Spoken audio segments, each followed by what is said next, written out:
Alléluia.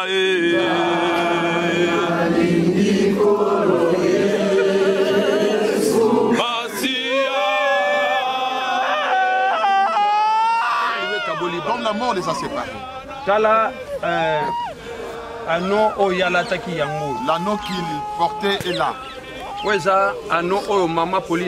l'anneau que maman Pauline portait. L'anneau de papa André est là encore dans sa main. Nous devons la retirer. Il n'y a plus d'alliance. Alors, devant Dieu, devant les hommes, selon qu'il est écrit, une femme est liée à son mari de son vivant. Alors je me tiens devant cette parole pour dire que Papa André est lié à Maman Pauline de son vivant.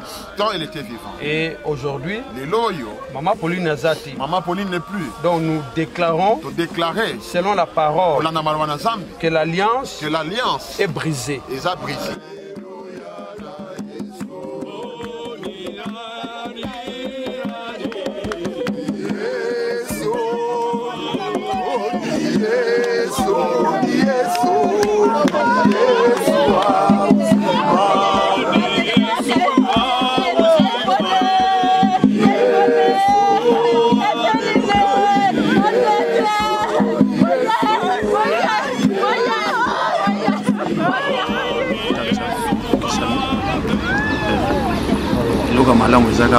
Elle est morte dans le Seigneur.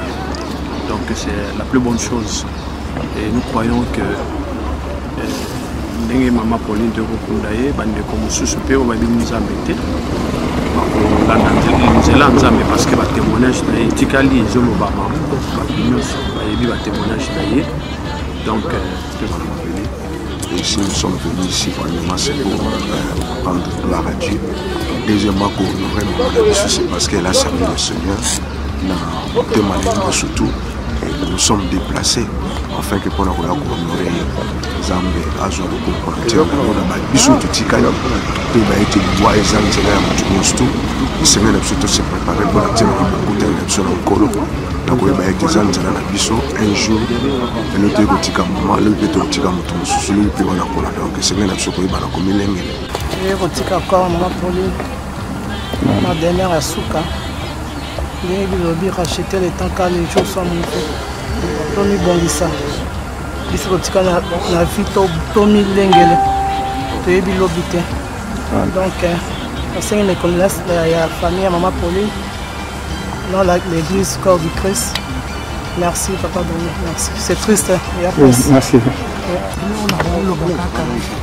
Eza malamu tant tozovivre tosala malamu po malamu ekufaka te misala mama Pauline elandi eti na suka azalaki mama moko eza mpona koflate te me azalaki na babiloko ezalaki ya malamu alingaki bato azalaki kosolola malamu yango moni ti na suka bato nyonso tu baza touché malgré temps climat eza bien te malili ya makasi me bato balakisi amour o mama wana alakisaki bango balandi ti lelo mpona koassiste na dernière demeure makasi esili ngai pesanga loboko na yo salela ngai ngolu na yo ngona yo nde batelaka ngai makia na yo nde esipaka ngai loboko na yo nde etelemisaka ngai papa simba ngai eli eli lama sabaktani kotika ngai te mosikoli na ngai lisungi na ngai ekouta na yo nana ekulusu yesu yose koki mpona ngai nazwa elonga salela ngai koluda yo nani oyo lakaki ye mpe okokisaki te nani oyo otamusaki ye mpe akomaki te nani oyo amekaki ngolo na yo taumelaki na soni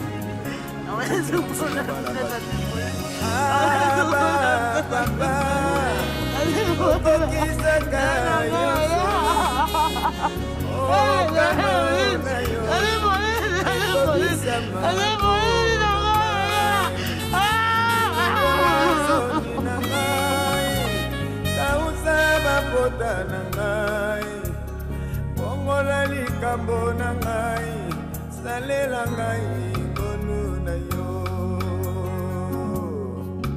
mai miso na ngai community mpona bato zero zai kolekisa ngai nani ya kososola o ngai nazali komona lelo lobi na komona yango te mama mpe pasi na ngai kobonga na esengo natali pembeni na nga bato mabe bakofuluka ngai nazali ya yo likambo na ngai eumeli nalaba koseka ngai balobi yotiki ngai motema ebateli kimia nani ayebi ya ngai na yo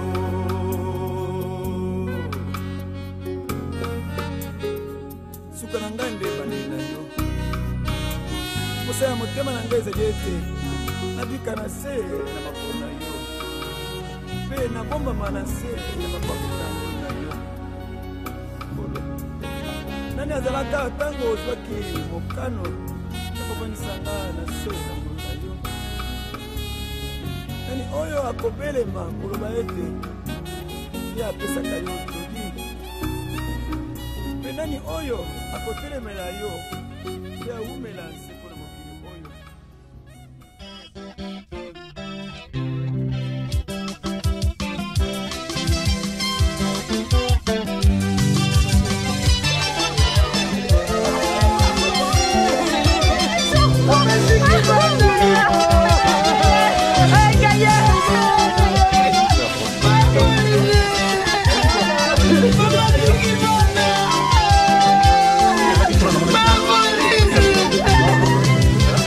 Bye.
bandeko noki okokoma koyengayenga mipai nyonso okosilisa mpe mangomba. Afin de rendre un dernier hommage au personnel qui connaissait la dame, je vais vous demander de vous mettre de chaque côté du trottoir à l'extérieur pour rendre un dernier hommage.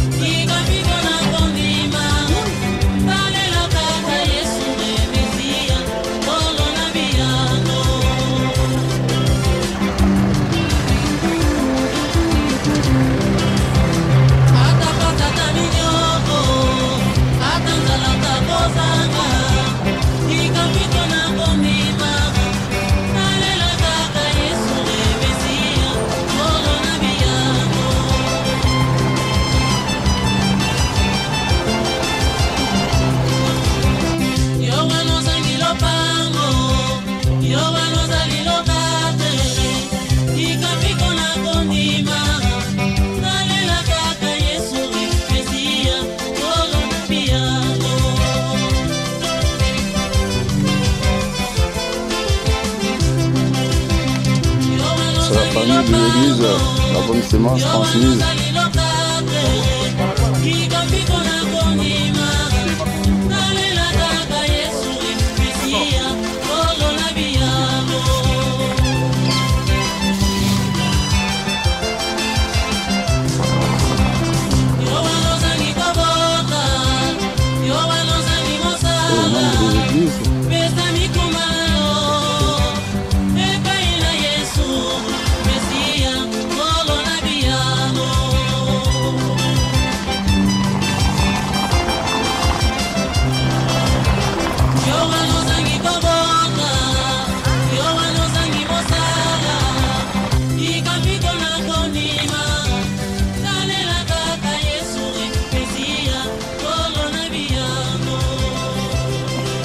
D'accord, ça fait, je comprends. Alors, au revoir. Ah, amen. De toute façon, elle va se reposer en paix. C'est une femme forte, une femme de Dieu, une femme de prière, voilà, une femme vertueuse. Voilà. Elle va nous manquer énormément. Amen. Écoutez, je connaissais bien maman. Voilà, la famille vraiment a perdu une grande personne, quoi. Mais vous savez, dans la vie, il y a une fin pour tout. Donc nous sommes venus de la terre et nous allons retourner à la terre. Donc on ne peut pas contester contre la volonté de Dieu. Quand Dieu décide, nous ne pouvons pas nous inquiéter, nous allons rendre grâce. Parce que c'est comme ça. Mais tant que nous sommes encore vivants, il faut penser toujours qu'un jour il y aura une fin et vivre vraiment l'amour. L'amour que Dieu nous a donné, il nous a montré, il nous a aimé avec un amour inconditionnel. Parce que coûte que coûte, il y aura un jugement un jour, nous allons partir. Vraiment, c'est vraiment regrettable de perdre la maman. Il y a ici une grande famille, mais nous rendons grâce à Dieu. Voilà, c'est tout ce que j'ai à dire. Merci papa, un petit mot pour notre maman qui nous a quittés.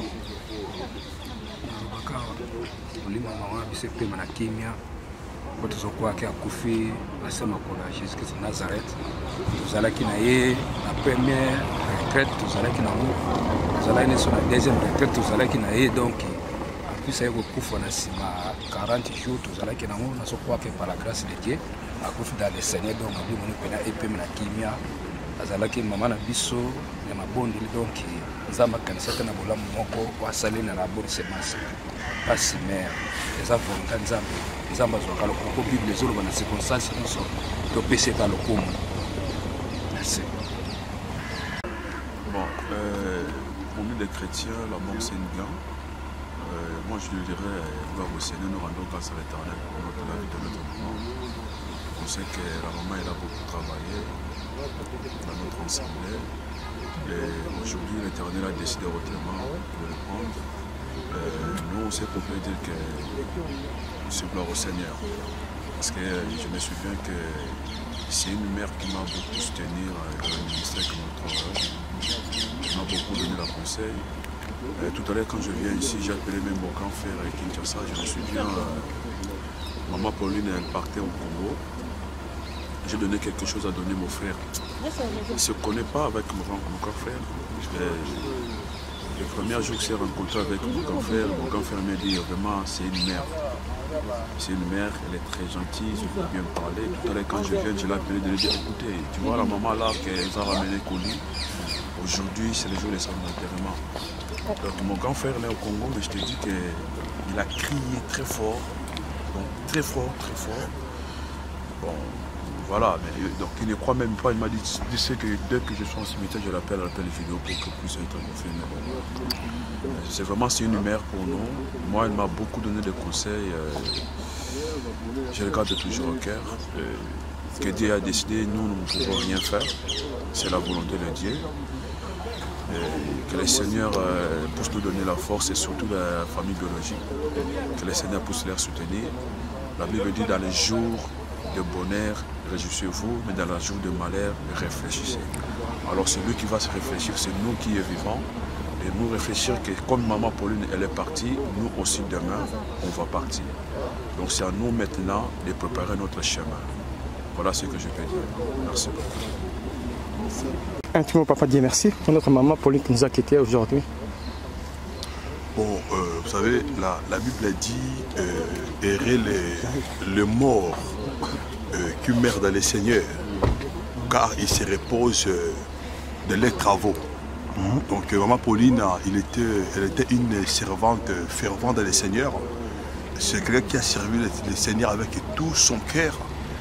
Ce que nous pouvons dire, c'est que Dieu soit loué, que son âme repose en paix. C'est quelqu'un qui avait travaillé vraiment pour le Seigneur. Il avait donné toute sa vie, toute son âme au Seigneur.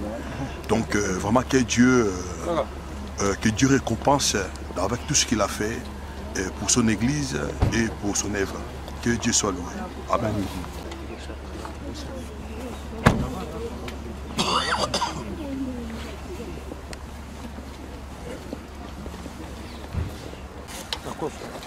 Bonjour maman pasteur. Si vous avez un petit mot à dire pour notre maman qui est partie, bonjour pasteur.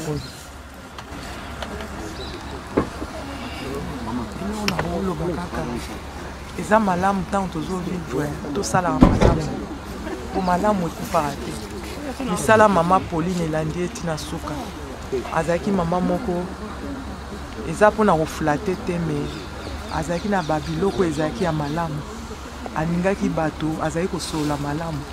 yango moni ntina suka bato nyonso tu baza touche malgré temps climat eza bien te, malili ya makasi, me bato balakisi amour o mama wana alakisaki bango, balandi ti lelo mpona koassiste na dernière demeure na ye.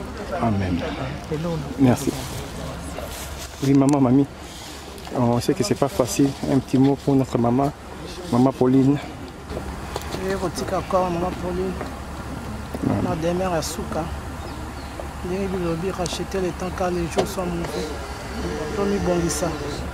Biso rotika na vie tomi lengele. Toyebi lobi te. Donc parce que mes connaissances la famille maman Pauline dans l'église corps du Christ. Merci papa Denis, merci. C'est triste. Oui, merci.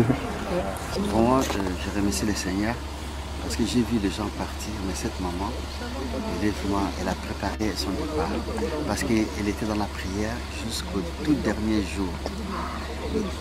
Elle était vraiment dans la prière. Moi, je ne parle pas ce qu'on m'a appris, mais c'est ce que moi j'ai vécu parce qu'on priait avec elle.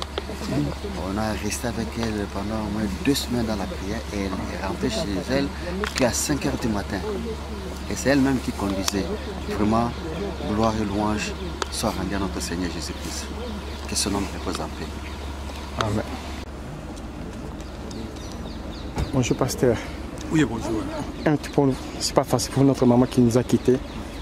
Une maman forte, là, vertueuse, dynamique, toujours dans la prière.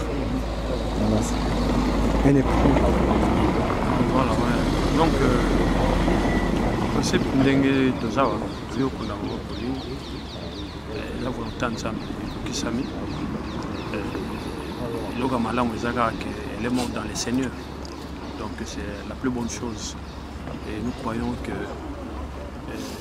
ndenge mama Pauline de kokunda ye bandeko mosusu mpe oyo babini nzambe te bakolanda nzela nzambe parce que batémoignage na ye etikali ezolobama bato nyonso bayebi batémoignage na ye donc toza très touché mais la grâce que nous avons c'est qu'elle a connu le Seigneur. Voilà. Amen. Papa Pasteur, c'est un petit mot pour notre maman qui est ta fille, qui nous a quittés, maman Pauline. Gloire soit rendue à Dieu, na pamboli nzambe pour la bande de premièrement, au Tuza Awa, de la bande nzambe pour la grâce, faveur et accordé ici. Kokoksa, mokano na nzambe, maloba na nzambe, l'unité. Tout le monde m'a béni, la joie qui me sonne m'a béni, tout le monde m'a béni. Et si nous sommes venus ici, premièrement, c'est pour rendre gloire à Dieu. Deuxièmement, pour honorer mon ami, c'est parce qu'elle a servi le Seigneur. Dans le témoignage surtout, nous sommes déplacés. Enfin, que pour nous honorer Zambé, Azoualo, pour nous dire, on a bisous tout Tikaya, tout va être du bois et Zambé, le Seigneur a surtout se préparé pour la terre, pour la terre, pour la terre. Donc, il y a des gens qui ont un jour, et nous avons dit que maman, le bébé a dit que nous sommes le plus grand pour la donc le Seigneur a dit que nous sommes comme il est, que nous allons se réunir dans la Zambie, pour aider les amis à souka. Merci beaucoup. Amen. Papa Choki, vite fait un petit mot pour notre maman qui nous a quittés. En tout cas, mort à maman Pauline. En tout cas, touché le bisou makasi parce que nous attendons une montée. Azamuto a demeuré dans les Seigneurs, servante, tu as un grand témoignage pour maman Pauline. Azamama la bisou, donc petit temps tout s'est mobilisé tout ça parce que tout d'abord tu rends grâce à Nzambe parce que ils ont Sengo, la moto azo kufaka dans les Seigneurs et il en fait partie. Il y a moins de nous sommes là jusqu'au bout. Nzambe a battu la biso, surtout biso qui sont des vivants. Biso nettoyé bandeni to tambola. Oya yesi salami, mais netika le biso. Vraiment. Amen. Papa, un petit mot vite fait pour maman, notre sœur. Na comme tata mon appelle tata mon du centre. Oya kufia za nièce yanga côté maternel, maman Pauline. Yango to kotika une adresse ne asika oya zui.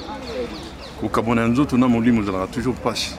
Mais misala na ye ndenge papa pasteur ateki lobi et mon ami na misu na biso et bolingo yo azalaki nango et bolingo yo papa pasteur alakisi et na famille na biso tokoki jamais na assemblée mobimba tokoki kobosa na yango te bolingo na ye mibeko na ye na misala na ye na kati ya lingomba na bino kuna tomoni yango toyei kotika ye na esika ne ya suka.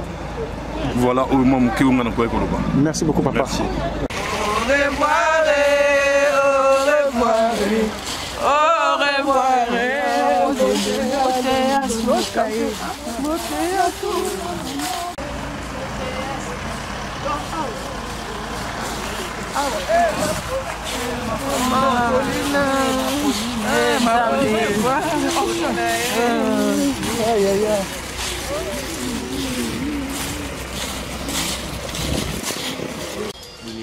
D'accord, tout le monde pourra passer devant. Donc vous laissez la place au pasteur. Pas de souci, voilà, ici nous on va exposer.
Mesdames, messieurs, à votre attention, si nous sommes réunis aujourd'hui ici, c'est pour rendre un dernier hommage à Pauline. Pauline que par sa vie a pu partager beaucoup de bons moments de la vôtre. C'est pour cela que vous êtes tous réunis aujourd'hui ici. Je vais maintenant laisser la parole au pasteur. Yesu ndeko na bolingo yolinginga mingi yokufera kinga otalisinga nzela yemba aleluya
Partager parole. Bien aimé, nous allons partager la parole. Nous sommes arrivés au moment où nous voulons écouter la parole de Dieu. La parole de Dieu nous dit dans le livre 1 Corinthiens 7, 39, dans 1 Corinthiens 7, 39, concernant ceux qui sont mariés et ceux qui concernent leur séparation. Mais avant de lire notre texte, je veux dire à un bien-aimé, tel que nous sommes là, nous sommes au lieu où on enterre ceux qui sont morts. Mais la Bible nous dit, celui qui a cru au Seigneur Jésus-Christ, même quand il meurt, il vivra. Donc, espérance notre espérance se place là. Je veux dire à un bien-aimé, tel que c'est arrivé pour Maman Pauline, cela peut arriver à nous tous. Tel que nous voyons Maman Pauline, bien-aimé, comment les bien-aimés témoignent de ce qu'elle a fait. C'est là que cela nous donne la sagesse. Que quand nous sommes sur la terre, que nous puissions préparer notre éternité. Bien-aimé, la vie c'est en Jésus-Christ. Dans la vie d'une personne, quand tu es avec Christ, même quand la mort vient, la mort c'est un gain pour nous enfants de Dieu. La mort ne nous fait pas peur, parce que nous savons qu'après la mort, nous avons une autre vie. Nous allons rencontrer le Seigneur. C'est pourquoi je veux conscientiser les enfants de Dieu. Ce qui nous est arrivé. Nous étions avec Maman Pauline. Nous avons prié. Nous partons dans les croisades. Mais il est arrivé un moment que que Dieu a demandé que cela se fasse tel que cela s'est passé. Si ça ne dépendait que de la prière, Maman Pauline n'allait pas mourir. Mais c'est que Dieu a décidé. Il le sait pourquoi. Je me souviens encore la dernière parole à Maman Pauline. La dernière parole de Maman Pauline. C'était le mardi 2 janvier à 16h. Le mardi 2 janvier vers 16h. Maman Pauline. Je lui ai dit, Maman Pauline. Est-ce que ça va? Est-ce que ça va? Elle m'a dit, papa, ça ne va pas. J'ai compris. Je n'ai pas trop insisté, Nabi, on va prier. Mais je dis, on va prier. On a prié les Seigneurs. Et Dieu a décidé autrement. A décidé tel que nous sommes là, c'est déjà arrivé. Ces œuvres qu'elle a faites, c'est ces œuvres-là dont Dieu a besoin. Tel que nous sommes là, préparons des bonnes œuvres. Parce que demain, c'est entre les mains de Dieu. Tel que nous avons dit, nous allons lire la parole. 1 Corinthiens chapitre 7. 1 Corinthiens chapitre 7. Verset 39. Verset 39. La parole de Dieu déclare, je lis la parole au nom de Jésus-Christ. Une femme est liée aussi longtemps que son mari est vivant. Mais si le mari meurt, elle est libre de se marier avec qui elle veut, seulement que ce soit dans le Seigneur. Amen. Amen. Ici, la parole de Dieu nous dit le cas d'une femme. Il en est de même. Ils appellent le cas de c'est-à-dire ici, on parle de ceux qui sont mariés. Ici, la parole de Dieu, on nous dit que quand deux personnes sont ensemble, quand ils sont mariés, ils ne peuvent pas se séparer. Selon la parole de Dieu. Si l'un d'eux va se marier, c'est qu'il a commis l'adultère. Dans notre cas ici, Papa Oyo, notre Papa André, et Maman Pauline, ils n'étaient pas séparés. Ils habitaient ensemble, ils vivaient ensemble. Mais aujourd'hui, c'est la mort qui les a séparés. Comme la mort les a séparés. Disons que Maman Pauline n'est plus en vie. Papa André est resté. L'alliance qui les liait, cette alliance de mariage n'existe plus. Mais pour montrer que cette alliance n'est plus, il y a un symbole qu'on fait porter à l'homme ou à la femme, qu'on appelle l'anneau, que l'homme porte ou que la femme porte. Que le monde a situé pour montrer effectivement que ces deux personnes sont liées par un lien du mariage. Quand nous sommes venus là pour enterrer notre maman, Papa André ne peut plus garder cet anneau. Nous devons l'ôter parce que le mariage, c'est comme ça qu'il est. Le mariage s'arrête ici. Alors Maman Pauline est partie. Papa André est resté. C'est pourquoi j'invite Papa André. Avec Maman Pauline, des années. Et ils n'ont pas divorcé. Mais aujourd'hui, par la volonté de Dieu, cela demande à ce que la mort les a séparés. Comme la mort les a séparés. L'anneau qu'il portait est là. C'est l'anneau que Maman Pauline portait. L'anneau de Papa André est là encore dans sa main.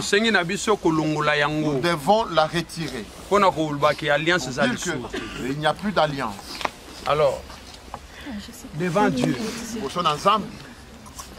devant les ordres, selon qu'il est écrit, une femme est liée à son mari de son vivant. Alors je me tiens devant cette parole pour dire que Papa André était lié à Maman Pauline de son vivant. Tant elle était vivante. Et aujourd'hui, Maman Pauline n'est plus. Donc nous déclarons selon la parole que l'alliance est brisée. Nous déclarons selon la parole il n'y a plus de relation entre les vivants et les morts. Voici ce que je fais. En signe de la parole de l'Éternel, j'enlève cet anneau. La voici. C'est cet anneau qui déclare que l'alliance est brisée. Maintenant, je me tiens sur une prière. Éternel, mon Dieu et mon roi, je me suis tenu devant toi pour exercer ta parole dans la vie de Papa André. Selon qu'il est écrit, il n'y a rien de commun entre les morts et les vivants. Je prie conformément à ta parole et je déclare désormais que Papa André et Maman Pauline ne sont plus liés. Nous déclarons que le mari est devenu libre. Père éternel, aucune sentence de l'ennemi ne peut se lever. Nous déclarons la liberté de Papa André vis-à-vis de son ancienne alliance. Ainsi je priais au nom de Jésus-Christ. Amen. Bandeko tokomi nesika otongi tokunda. Bien-aimés, nous allons maintenant nous allons laisser à la famille la parole. Papa André va parler. Les enfants vont parler. Les amis et la famille vont parler. Amen. Le jour le plus difficile pour moi. J'étais avec maman pendant toute la période, tout le temps avec maman. À la maison, il ne restait que papa et maman et moi. C'était une femme trop forte. Elle s'est toujours battue pour sa famille, pour ses proches. C'était rare de voir maman faible. Jusqu'au bout, elle a essayé de nous rassurer. Sa dernière nuit, j'étais avec elle. Et la dernière phrase qu'elle m'a dit, c'est « Jésus gagne toujours ». Amen. Maman, elle croyait vraiment en Dieu. Elle avait vraiment une grande foi. Et je sais que même si ça va être dur, ça va pas être facile. La séparation, c'est difficile, mais la Bible a dit que vaut mieux la fin d'une chose que son commencement. Et je sais qu'à la fin, Dieu va nous consoler. Amen. Son départ, il est vraiment difficile. Parce que jamais j'aurais cru que maman elle aurait pu partir. Elle m'a toujours dit qu'elle allait jamais partir tant que je ne suis pas mariée, tant que je n'ai pas des enfants.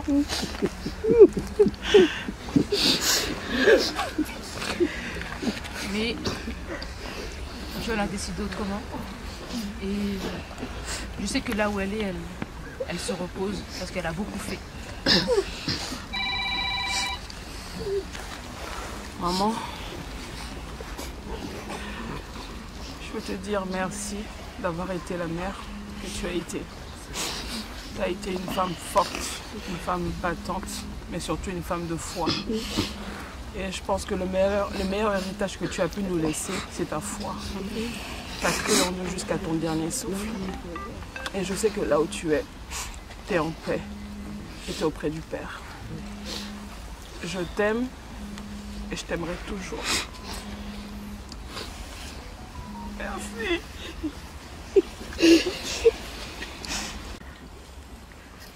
Ya Pauline. Ce qui tokoma na bamboko eza pona yo. Mettre foi na loba notion na sombi sac à Versailles pona yo. Ce qui la lati sapata dire na yebi pona yo.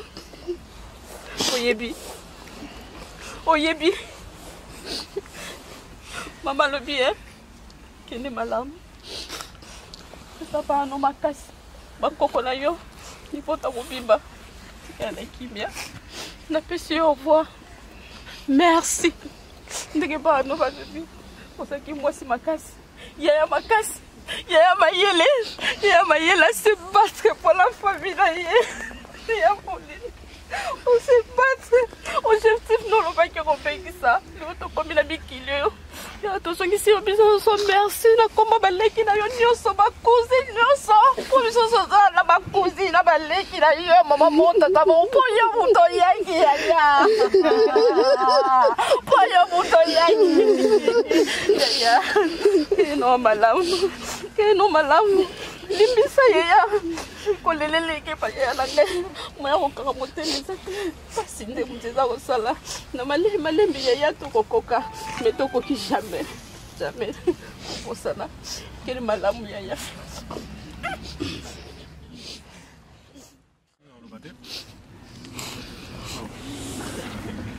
toloba mingi ntango tozalaki ensemble tozalaki koloba mingi toninga na sengo merci mpona nyonso na respect ozalaki nango na gentillesse na amour ozalaki nango okei nzambe apesaki yo biso kazwi yo kombo ya nzambe mpe ezalaka likolo epai tokozala batelaka bana mpe bana nyonso tu bazala esika moko bazala réuni yango mpe bazala bien okeli biso charge monene tosalaka effort toassume yango en tout cas merci beaucoup.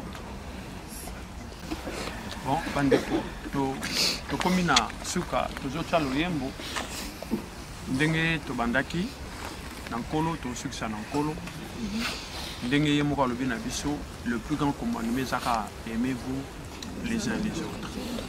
Donc maponi ezalaki na biso akei sikoyo na kombo ya tata mona mpe tata molimo santu lelo mama Pauline yo wana okoma okende okomi na adresse no sika mingi akoloba eza te bolingo mibeko na misala na yo oyo olakisi na kati na mokili yango moni lelo bato nyonso batondi awa na tata pasteur na mama pasteur na bandimi nyonso ateyi biso lobi ateyi biso susu lelo eza mpona yo te eza na mpona biso bato totika na se ya ntango yango mama Pauline masolo tozokosolono mingi ezalaki kaka ya bonzambe lelo yo okei kende malamu otiki bana otiki mobali otiki biso famille ye tata nzambe ye kaka nde mutu akobongisa parce que na biso mpe bato totikali awa nzela mosusu akoleka ozala te tokoleka kaka nzela oyo pasi oyo ezali na biso na motema ebongaka tozoyoka andeko azobela tosengi na mabondeli papa zwa ye lelo oyo yo okei otiki ya tekeli na pasi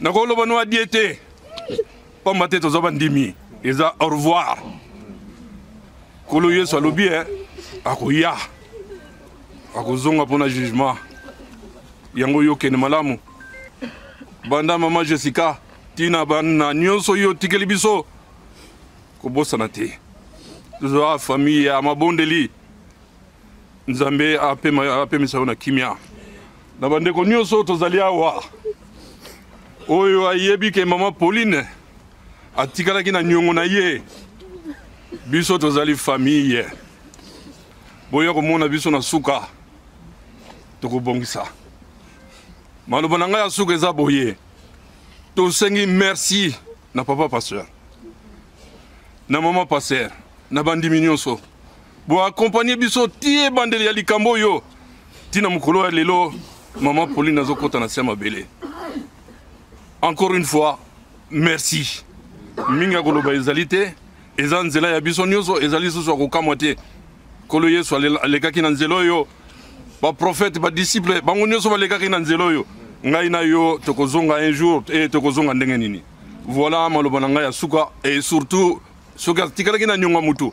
Bokanga motema te parce que likamwana kangaka mingi banzela yango tokosenga na bato wana bamona na sima ndenge tokonokozwa moi mai ou café et pas il peut passer la bongisi na biso na kombo ya tata mona pe molimo santo amen. Amen.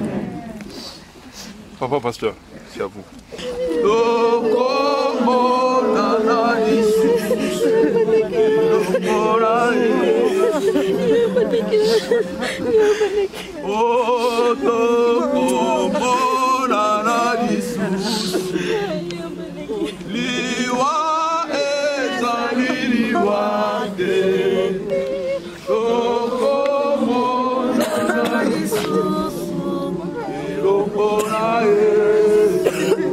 Alléluia.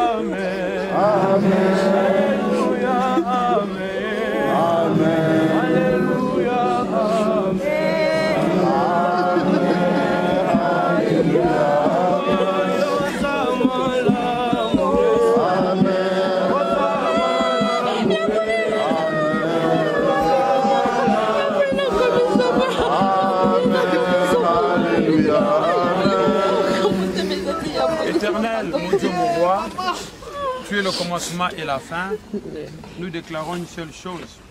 Protège les vivants, car ce sont les vivants qui t'honorent, qui t'adorent et qui te glorifient.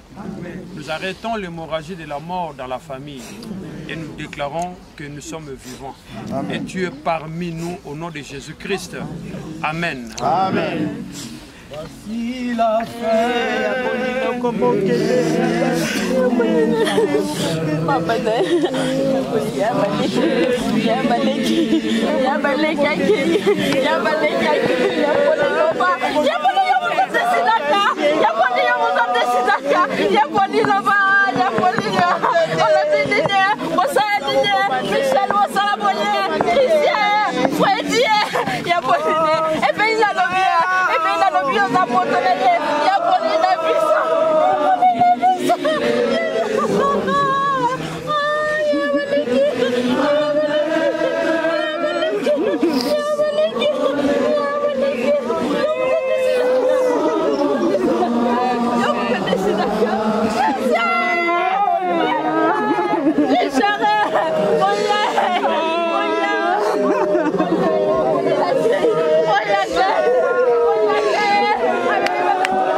Je vais vous demander de vous écarter parce qu'on va devoir prendre le petit chemin et vous allez tous suivre derrière le cercueil, s'il vous plaît.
Yo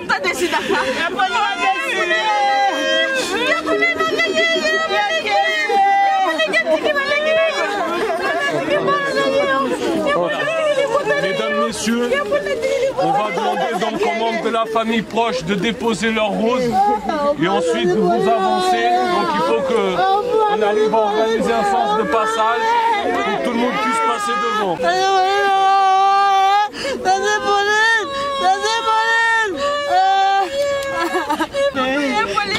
Voilà, je vais vous demander de libérer, de faire le tour que vous puissiez passer. Voilà, par ici. Je vais vous demander de vous écarter légèrement, s'il vous plaît, pour que tout le monde puisse passer. Allez, je vous laisse poser votre rose et vous avancer vers là-bas. Non, non, non. Ah, c'est la famille d'être.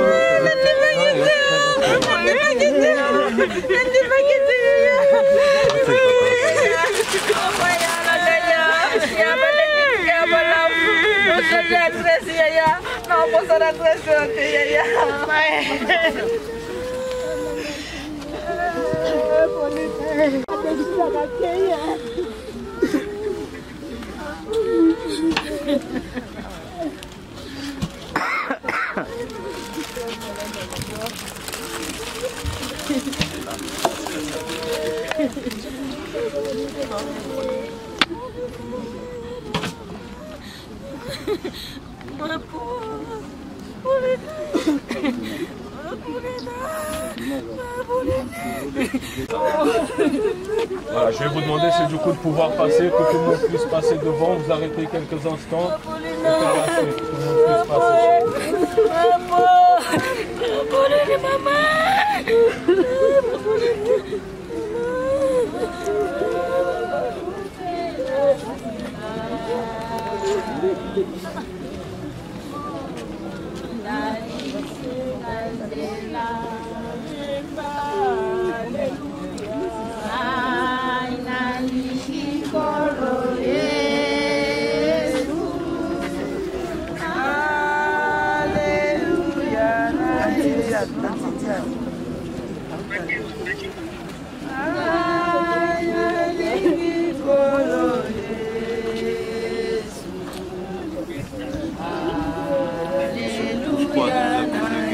Laisse la famille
merci.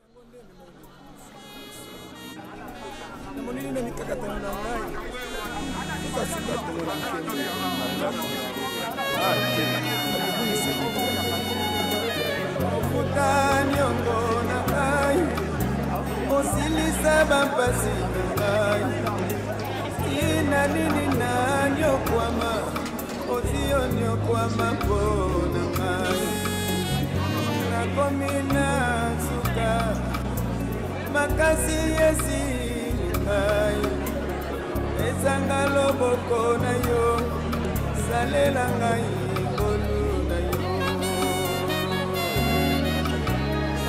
bona yo atiana yo nde ngai loboko na yo nde misaka ngai papa eli eli la masabaktari Otika naite, osikoli nangai, isumi nangai boikana nana ekurusi, yose konki ponangai, nazwa elonga, salela ngai boluda yo. Nani oyo lakaki yempe okokisaki nani oyo tamusaki ye mpe akomaki te nani oyo amekaki ngolu na yo mpe aumelaki soni bokisana biso na bana bato aba papa okokisaka nyonso okano na yo ekokisama mponaka longola soni na ngai sausaba pota na ngai ongola likambo na ngai salela ngai ngolu na yo mai miso na ngai communitio mpona bato zelo ozali kolekisa ngai nani ya kososola oyo ngai nazali komona lelo yobika komona yango te maombe mpasi na ngai kokomana nse natali pembeni na nga bato mabe bakofuluka ngai nazali ya yo likambo na ngai eubeli tala bakozeka ngai balobi yotiki ngai motema ebateli kimia nani ayebi ya ngai na yo. Viens avec moi, s'il te plaît.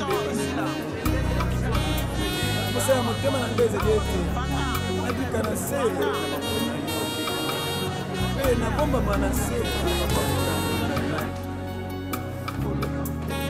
nani azalaka ntango ozwaki mokano nani oyo akobelema koloba ete ye apesaka yo toli mpe nani oyo akotelemela yo ye awumela nseko na mokano oyo nani akotia ntembe na yo mpe azala asekola na se na mokano oyo ozali nzambe na somo ozali nzambe na nguya nyonso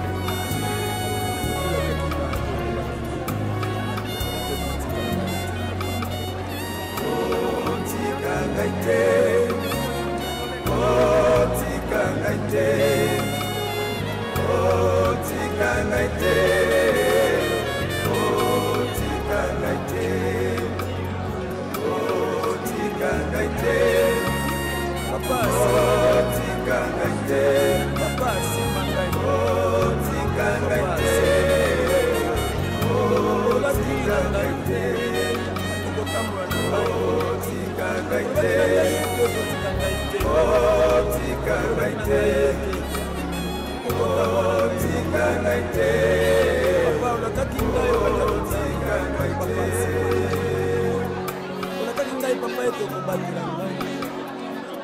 na kati na papa ekota mosokolisa kosenga papa asimba ngai papa asimba ngai kotika ngai te papa asimba ngai mpo na ngai azali moto te po ya kosa mpo na ngai azali mwana moto te po ya leloma na ye ndaka na ye ekumela seko mpe ekokisa makaka